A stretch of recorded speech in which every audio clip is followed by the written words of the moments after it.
Now, one of the things that I can say for certain is that Dave Smith is not somebody who I agree with politically, especially due to the fact that he was someone who supported Donald Trump. But without a shadow of a doubt, I love the common sense thinking that he's come to when it comes to Donald Trump, Israel, and especially with this war with Iran. In this clip, we're going to see a heated exchange between Ben Ferguson, who is a Donald Trump sycophant, a MAGA bootlicker, and as well as Dave Smith, in which Ben Ferguson gets exposed so much to the point that he turns around and he calls Dave Smith an asshole. As usual, let's watch the clip in full. I'm going to hold my commentary, my perspective, and my thoughts towards the end. Let's get into it. When you said victory, that's why it's interesting to get you to clarify what victory is. When you said it, it's stopping the Iranians from developing a nuclear weapon, a dirty bomb. But that's what we were told had been achieved last summer. At the end of the 12-day war, Trump literally said that. We have stopped them developing a nuclear weapon. Mission accomplished. Here we are, less than a year later, 9 months later, and we're being told that victory will be if the United States and Israel stop the Iranians developing a nuclear weapon. But what's happened in 9 months?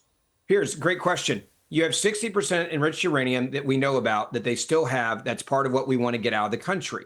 That is just taking data and looking at it and then saying, is this still a threat? How quickly can you get 60% to where it's military grade, to where you can get a dirty bomb? It's really damn close. So the president made another calculus here and said, okay, we hit those two facilities. They didn't stop what they were doing. They still have it way too close to military grade where they can do a dirty bomb. We know their intent is to kill innocent people and get a dirty bomb. They've said it over and over again. So therefore, because of that information, we are going to go in yet again, and we're going to make sure that America is safe and the rest of the world is safe. All right, so Ben, do you accept that if the Americans and Israelis do not get the enriched uranium out of Iran, this is not victory, it is a failure, the war will have been lost?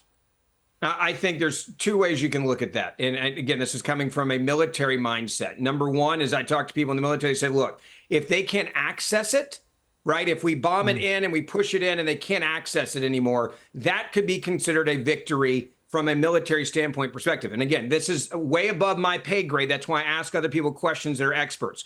Would we love to get it out? Yes. But if we can't get it out and they can't get it out, that can be a victory. It depends on where it is. It depends on how much we bombed it. It depends on how secure it is if it stays in the ground there. So I don't say it's only one or the other, success or failure. It depends on the information on the ground. And if it is in a place where they're like, no one's going to be able to get to this, we can't get to it, neither can they, it's now unusable, that's a success as well. But I'd love to get it out of there. Yes, I don't like Iranians having anything close to it or having it in their backyard. The problem is, if you put it in the ground, it's done, it's done. Let me come back to Dave. I mean, the problem is I've got increasingly limited confidence in the statements about the state of Iran's uranium and ability to build a bomb because of what happened last summer.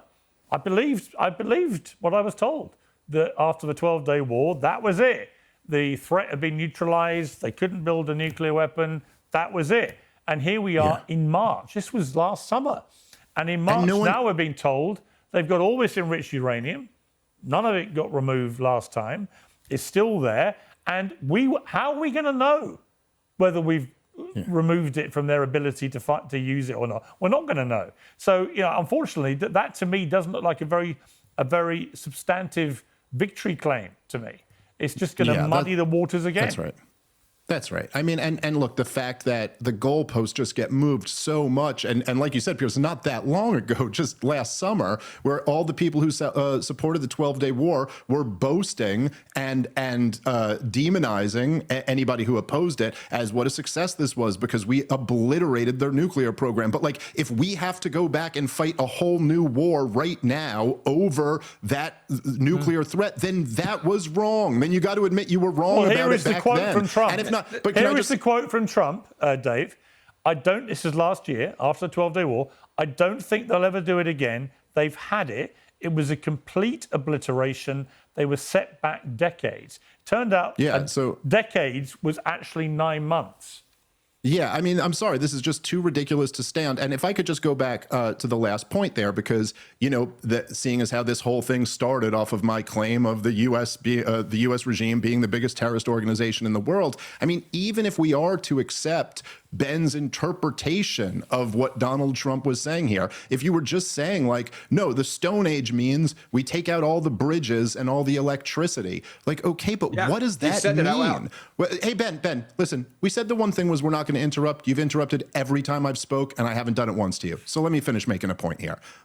So what does that mean? What does it mean when you take out the electricity to a civilian population of 90+ million people? It means babies on incubators die. It means people have heart attacks in their homes and can't get to the hospital because the bridge has been taken out. It means like the worst, most brutal level of human suffering inflicted intentionally on a civilian population. And if you want to sit here and play all these games where like it's terrorism whenever any of them do it, but it's counterterrorism if America or the Israelis do it, I mean, fine. It's like you picking on me for saying quagmire. Instead of quagmire, disaster, whatever word you want to use. At the end of the day, what you're talking about here is terroristic in nature. A serious question. How do you do the calculus? And if we go with the premise that you just said about if you take out the electricity, by the way, you're assuming they have no generators at the hospital, which they do. You're assuming that ambulances can't run, they still can. But how do you do the calculus? If you take out all the bridges, it makes it tougher. But how do you do the calculus of Iran getting a nuclear weapon and then killing a whole lot of innocent people? Like you're not, I don't like war. Okay. I don't like innocent people suffering. But when I look at a nuclear weapon in the hands of a terrorist regime that sponsors more terrorism than any other country in the world in my lifetime, who's killed more American soldiers than any other regime in my lifetime, that's a fact, and a country that declares over and over again they want to kill you. If they get a nuclear weapon, and we did appeasement, which is what Obama did and what Biden did, and you just stuck with that, and then one day they get the bomb, and then they put it out in the world, and they blow up a city. How do you do the math on that one? Because you keep acting like America's doing something evil here, when all we're doing is trusting the terrorists when they say they want to kill you, and they keep doing it, that if they get bigger weapons and they get ballistic missiles, they're going to use them, which, by the way, they already have. I mean, there's just so many just ridiculous presumptions built into that question. And then tell me what they are, because I want to know. Because if Iran says they're going to get a nuclear weapon, they're going to do it. You literally ask a question, I get 3 words out to respond to it, and you're already interrupting. But you said there's so many ridiculous things I said. Right. I asked you one question about a nuclear weapon. It's not a ridiculous list. Yes, it is. Do I get a chance to talk now, or do you just want to ask questions to yourself? Is this just pretend, or are you actually asking? Sure, it's not a hard problem. Question, Dave. That's the point I'm making. How do you do a calculus on Iran getting a nuclear weapon? That is not a list this of is things. Literally, this is why I didn't want to do it with Ben also, Piers, because this is just how he debates. It's just I can't answer or you won't shut up. Really Which obvious, one is tough questions. All right, Ben, you have given a solemn pledge Ben, not to interrupt. This is just so ridiculous, dude. Let Dave respond. Okay, go ahead. Just for the record, Ben, everyone can see through this tactic. Everyone can see through it. First of all, the intelligence going. There you go. Yeah. Every one of them can see through this bullshit. Okay, so the intelligence that we had leading into the 12-day war, which was right there in the annual threat assessment, which Tulsi Gabbard testified under oath in Congress, was that Iran had not made the political decision to start developing nuclear weapons yet. And so now you've got it as if we do nothing, not only do they have deliverable nuclear weapons, but they've used them offensively, which no country... Yes, you did. Which no country in the history of the world. I said they had it 60%. 60% is not a nuclear weapon, Dave. Okay. Go back and listen to what I said. 60% is not a nuclear weapon. That is not what I said. This is why I interrupt you, because you make up shit that I never said. I never said they had a nuclear weapon. I used the word if and close. Okay. Honestly, I'll just, if you want to let me speak, I will. Anyone can go back and listen to what you just said. I'm not claiming you said 60% yes, please rewind it on YouTube. Piers, do you remember the part where he said, and then they detonate a nuclear bomb over a city? What? Do you remember Ben that? just said, Dave, everyone can rewind it on YouTube. This is just so stupid, dude. It's a bit like when Marco Rubio said what he Switzerland. said. Well it's a bit like Switzerland. when Marco Rubio said, actually, the reason we preemptively attacked was because we'd heard the Israelis were going to go in, so we thought we'd better get in before the retaliation came. And the next day we were told that he hadn't said what we'd heard with his own mouth. There you go, Ben. You just did it again. So anyway, the point is that, look, and as I've made this point before on your show here, Piers, I mean, this is just like, even the argument here. Look, we sat by the United States of America while Joseph Stalin developed nuclear weapons, and we knew he was doing it. While Mao Zedong developed nuclear weapons, and we knew that he was doing it. These are the most evil people who have ever lived. We didn't launch a war of aggression to stop them. Now, that doesn't mean you don't pursue diplomatic goals here, but to say Obama, and listen, Obama and Joe Biden had horrible foreign policies in a million different ways, but it's not true that appeasement didn't work. They had a deal. If 60% enriched uranium was the big concern, well, Iran was down to like 3% enriched uranium until Donald Trump tore it up. Now, there were sunset provisions in the JCPOA, and perhaps it would have been better to try to strengthen them, to try to come up with a better deal here. But instead, at the behest of the Israelis, Donald Trump insisted on these ridiculous negotiating strategies. This no enriched uranium at all, no civilian nuclear program, no intercontinental ballistic missiles, no supporting Hezbollah or Hamas or any of this. And this was never going to lead to a deal. Support a terrorist organization. Well, it's not. You think we should allow that? Great thing. It's not such a great thing when it leads to this. And now, Ben, is it? and Ben, the it's point I leading would to make, death and destruction. Ben, the question I have for you is, Ben, Oh, if that's he what you just got. said that we should allow Iran to sponsor terrorist organizations. Ben, if he just said we should allow them in the deal to like sponsor Hamas and Hezbollah. Ben, like what the hell world are we living Ben, in? let me ask you a question. Ben, if your position, you're the terrorist. Ben, if your position, I'm the terrorist. Hang on, Ben. If your position is that if a nation espouses a desire to wipe out another country, then the country on the receiving end has an absolute right to not just defend itself, but attack the country threatening them, right? That's the defense for, right? I think it also has to be based on, do they have the ability to do this? So right? assuming ability. Are they trying to get the ability to do it? When the president of a country says publicly that he is going to, well, I'll read it again. A whole civilization will die tonight, never to be brought back again. I don't want it to happen, but it probably will. When a president of a country says that, presumably by your definition, Iran would now be perfectly entitled to attack the United States. I think Iran's already been attacking the United States of America. No, That's why we're in this conversation right now. They've killed more American soldiers than anybody else in the world. If they wanted to attack mainland America, by your criteria, they would have an absolute moral justification. Because you have a nation I'm not in going to America. say it's a moral justification. What I'm saying is, and I'll go back to what I said earlier, the President of the United States of America has said to them, you need to make this deal and open up the Strait of Hormuz. This is all about land that's not actually theirs, and you're not going to hold the world hostage. And if you do, continue to hold us hostage. I am going to take out your bridges and your electricity, and that's on you. That is completely different than the scenario that you're asking. By the way, I wish you'd ask Dave the same question I asked him earlier. If they get a nuclear weapon and then detonated it somewhere in the world, how do you do that calculus? Wait, hold on. But you didn't say that. But you didn't say that they detonated somewhere in the... Rewind it, everybody, on YouTube, and you'll see exactly the question I asked. Well, to be fair to Ben, he did say, what if they got a bomb and then used it to wipe out a city around the world? Thank you. That's exactly what I said. Thank you, Piers, for being honest. That's what I was claiming that you said, that you denied last time. You interrupted me when I said you were making that claim and said you never said that.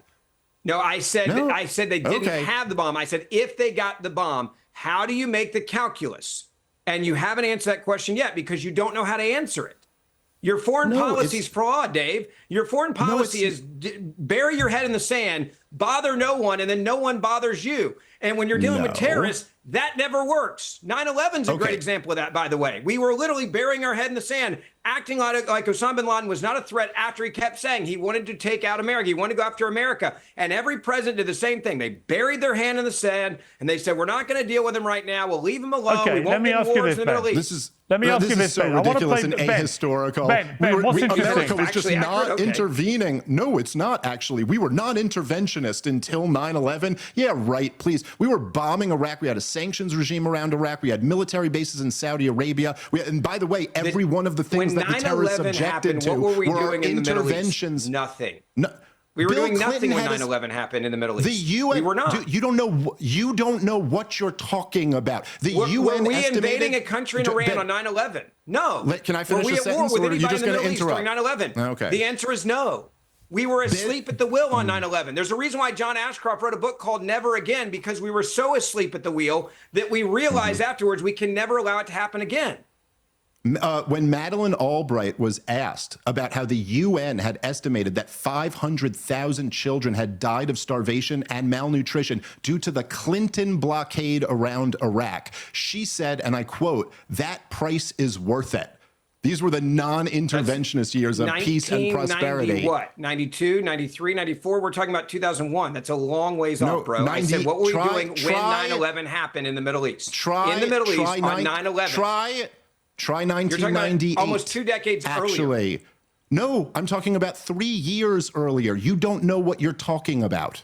And you said that Madeleine Albright said that in the early 90s. You just said 90s on the show. I didn't 2001 say, I said in the is 90s. when 9/11 happened. Am I wrong? 1998 is when she made the comment. It was all through the Clinton years. Bill Clinton stopped being president in the year 2000, 1 year before 9/11. Sorry, this is just math, So you're saying Ben. that the blockade of food is what caused 9/11 now?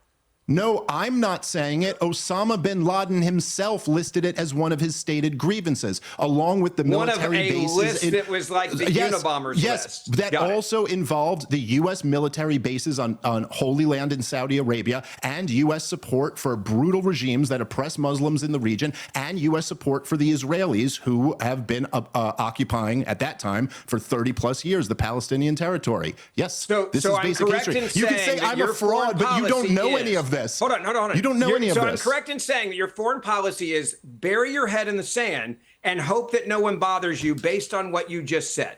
Because you're saying anytime we stand up for us in the world, that immediately it's going to be our fault when we get attacked. That is your foreign policy. Instead of you saying it, why don't I just say what I actually believe? What I believe is that we don't launch wars of aggression, wars of choice, reckless wars against countries that don't pose a threat to us. I'm defending the just war theory of Christianity and the constitutional system that the framers laid out. If we do have to go to war, there should be a vote in Congress. Okay, so then here's my question. To every American that's watching that has lost a loved one at the hands of Iran, you're now telling them when they go to their graves on Memorial Day that Iran was not a threat to the United States of America, as you just described it, and who gives a crap that those American soldiers were killed at the hands of Iran and the terrorist regimes that they aid, sponsor, support, and give free passage to? Here's a good rule of thumb here, Ben. If I didn't say it and then you just say you're saying it, no, I'm not saying that. What I'm saying is that we're going to get. No, I literally didn't say any of that. Yes, that's right. That part I said. Correct. So Iran to the American families, to the United States of America. To the American families who've lost loved ones in a uniform who were killed at the hands of the Iranians and their terrorist proxies, Hamas and Hezbollah and ISIS and others they gave safe passage to. You're telling me that Iran was not involved in the murder of those American soldiers. They killed more American soldiers than any other regime in the world. Ben, I'm sorry. I know I'm a fraud and I don't know a lot about foreign policy. Did you just say that ISIS is an Iranian proxy? I said that they knew that ISIS was given safe passage to cross through at some points in the past. Yes, that's a fact. They're a proxy of the Iranians. I said proxies and including they get along like so well. I'm going to go back to asking the simple question I asked you a second ago. Proxy? If you are American and your loved one was killed at the hands of the Iranian regime and their terrorist proxies, you're telling me, and you want to look at those families in the face and say Iran is not a threat to the United States of America or our soldiers, even though their loved one died at the hands of the Iranian regime. Okay, all I ask is that you allow me to answer that question since you've asked it now. Is that cool? It's a yes or no, but go. No, it's not a yes or no. I'll give you the answer. Sure it is. My answer to all of those families would be, if you had listened to people like me, people like Ron Paul, people like Pat Buchanan, our troops never would have been in Lebanon or in Iraq to begin with, and your loved ones would still be with you. But instead, you listened to the foreign policy of people like you, Ben, and that's why we were involved in those conflicts to begin with. Iran poses no threat to the United States of America, meaning the middle part of North America. Does Iran pose a threat to our ability to occupy Iraq? Well, actually, we were kind of on the side of the most Iran-linked militia groups at the time. But yeah, there was some fighting with some Shiites in there, too. It was another disastrous war that Piers Morgan was correct to oppose. And none of those boys would have been killed if they had listened to people like Piers. So, Piers, let's be clear. Dave Smith's foreign policy is the only foreign policy in the world where American troops would never be killed. Glad we summed that up. Like, everybody go home. No, if you're talking about the ones in Iraq, yeah, you just straw man every single thing I say and then claim I said something different. No, because you have Americans that died at the hands of the Iranians, and you're acting like it was their fault that they died. One thing. Let me just jump in. One thing's for sure. There will be more rewinding of this debate than in the history of Piers Morgan Uncensored. There's going to be frantic rewiring every time one of you says, I didn't say that. There's going to be a million people going, hey. Get a counter and put it on social media. I'll win don't that. worry. I'll win that one for damn sure. Someone take him up on that. The beauty of an uncensored YouTube channel is it's all there for posterity. Let me just, before we finish, I want to just bring up the fascinating kind of split that's going on the Republican side about this war. It's been bubbling away on other issues, but now it's really exploded here, Ben. And I want to play the clip from Tucker Carlson, that he really delivered the most astonishing rebuke directly to Donald Trump. Let's listen to this. No, this is a mockery not just of Islam, it's a mockery of Christianity. To send out a tweet with the F word on Easter morning promising the murder of civilians and then saying praise be to Allah without explaining any of it, you are mocking me and every other Christian because we're Christians. We can't support that. That is evil. That is an intentional desecration of beauty and truth, which is the definition of evil. Now, I can remember a time, Ben Ferguson, when you would probably wholeheartedly endorse that statement, but you can't now because you do a podcast with Ted Cruz. He hates Tucker, says he's evil. And so you're trapped really between probably ideologically agreeing. I've never heard you use the F word on air. I don't think you would, right? I think you would agree that on Easter Sunday, saying what Trump said would be outrageous and disgraceful, but I'm not sure you're going to say it now, are you? Now, I will tell you exactly why I think the president put out that tweet. I think he realized just how evil the Iranian regime is. He was really angry and upset that they went after two of our pilots, and he had to work so hard to get them back and put other people's lives at risk. He's in the Situation Room. He's seeing what's happening. He's watching how tough that was. He's also really pissed off that you had a leak, that there was a second pilot down that came from the U.S. that then put his life in danger. And if I was the president of the United States of America, Piers, in that moment, I'd probably drop an F-bomb too if we're being intellectually honest. Why don't you repeat right now exactly what he said? I'm not one to drop F-bomb just to drop F-bombs on TV. Like that's not who I am. Let me start it and you finish it. That's not my guy. No, you know what? You wouldn't say it, Ben. You wouldn't say it because you know. I have said when I was in a shooting, I said it. And you certainly wouldn't have said it on Easter Sunday. Piers, when I was in a shooting and I was the target of a gang initiation, and when I came home, you better believe I dropped the F-bomb for the very first time in front of my parents. You wouldn't say it on air. I don't know. That day, probably. I've never heard you do it on air. I said it in court. I said it in court when I saw the guy for the first time, and they had to bang the gavel and said, you can't say that in court. If I'm the president of the United States of America in that moment, and I'm trying to get Americans back, I would hope the F-bomb would bubble up in your mind a little bit. I really do. It means he cares. Piers, can I just say? It means he cares about the people he's trying to go get. Listen, by the way, it's just such a juxtaposition here, like the irony that I'm just kind of like the shit-talking comedian and Ben's the suit and tie conservative guy, and who Ben, when he was supporting Ted Cruz in the 2016 primary, would have been just like all the other conservatives saying like, Donald Trump is too vulgar and unserious and all of this stuff. And I'm telling you as me, someone who will drop F-bombs on almost every podcast that I'm on. It's not even just a matter of will you say the word. Great. It's not a matter of will you say the word. The president of the United States of America on Easter, while he's talking about a war that innocent people are dying in, and then mocking Allah. I'm sorry, man. And I know, Ben, you're boxed in to just not say the obvious. It's not it boxed is disgusting. in. I gave you my explanation why I think he said it. It's an embarrassment. No, you just took a little shot at me. You just don't like the explanation. For dropping F-bombs. Just got back two American soldiers but the that were shot down on Easter. See, I think to me, Ben, there's a middle. He got him shot down. To me, Ben, there's a middle ground. You don't have to go full Tucker. Hold on, did you just accuse Donald Trump of getting two pilots shot down?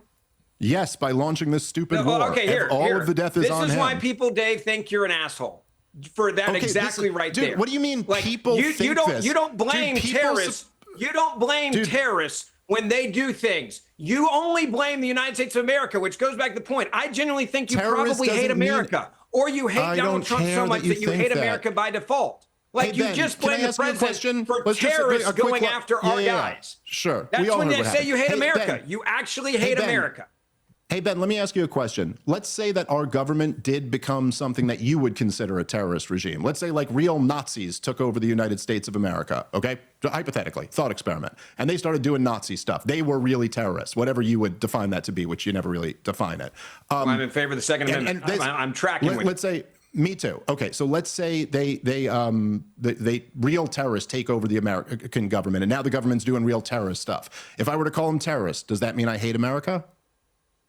I think you're calling the American government a Answer terrorist the question. organization with facts. If Wait, you're talking let's about say- the way you are, that's okay. with evidence. Okay, so the That's debate- with evidence. right. You're not. Okay, There's no so the debate- evidence so here then on you what just you just admitted the claimed whole that Donald thing. Trump got them shot down. That's completely different Donald than Trump Nazis. launched You a should be war of intellectually honest aggression. enough to have that. No, you No, don't- those are two very different things. You Is Donald Trump a I know, Nazi I know. now? Is that what you're saying? Is Donald Trump No, a I'm Nazi? not. Is that what you're saying? No, I don't think you can follow a It's logical one hell of analogy here.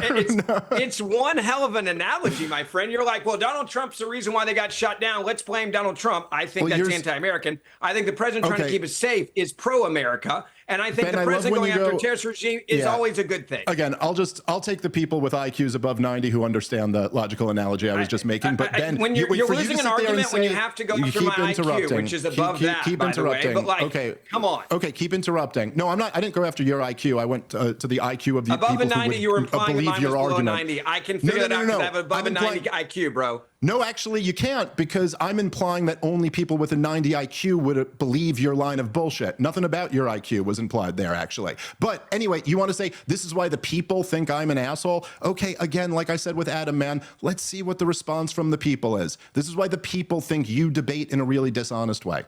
Okay, Let's see. you Let's know see what? what people That think is more. That's the idea here. That is a perfect way to end, because we will let the people decide. I got a feeling that Honestly, Ben Ferguson. Wait. Let's actually finish that sentence. What Piers is about to say right there. Ben will fare a little better with the people than Adam. Better than did. Adam, for sure. The bar. Okay, the bar is he's gonna say the bar is so low because Adam didn't even turn up. He's an embarrassment. But listen, guys, people like Ben Ferguson is what MAGA is today. These aren't serious people. These are people that, and that's what the reason why I use the word Trump sycophants, MAGA sycophants, MAGA loyalists, cultists. This is why we use those words, because these are people that can't even think for themselves. They have to try and defend Donald Trump at every turn possible. The example that it is that Dave gave was a perfect example. And then you saw towards the end, Ben Ferguson then had to turn around. Are you trying to say Donald Trump is Hitler? Are you trying to say Donald Trump got them, the pilots shut down? Well, when you think of it at the most basic of basic levels, yes, he did.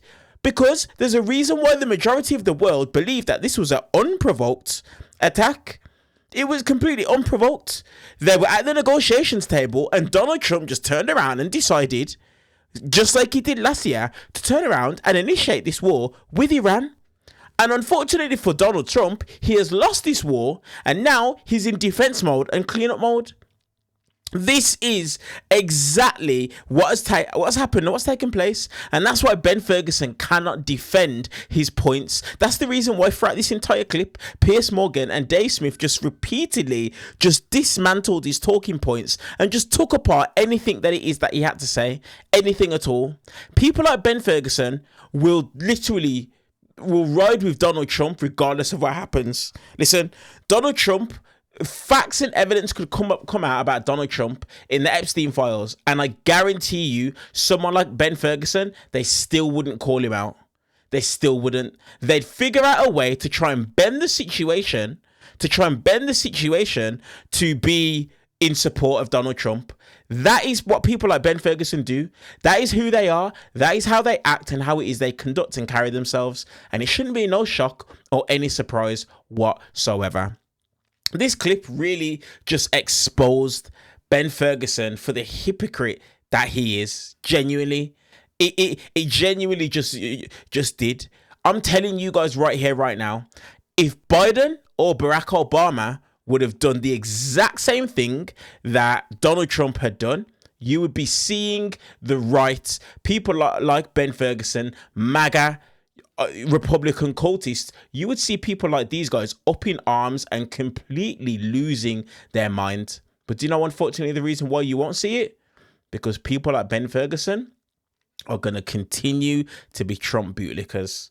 And it doesn't matter what happens, they will continue to have Donald Trump's nuts in their mouth. Let me know your guys' thoughts on this clip down in the comment section below. I'll leave the link to the full exchange because this is a very, very, very big show, this episode of Piers Morgan Uncensored. So I'll leave a clip in the in the description below so you can go and check out the entire thing. I'd encourage you guys to.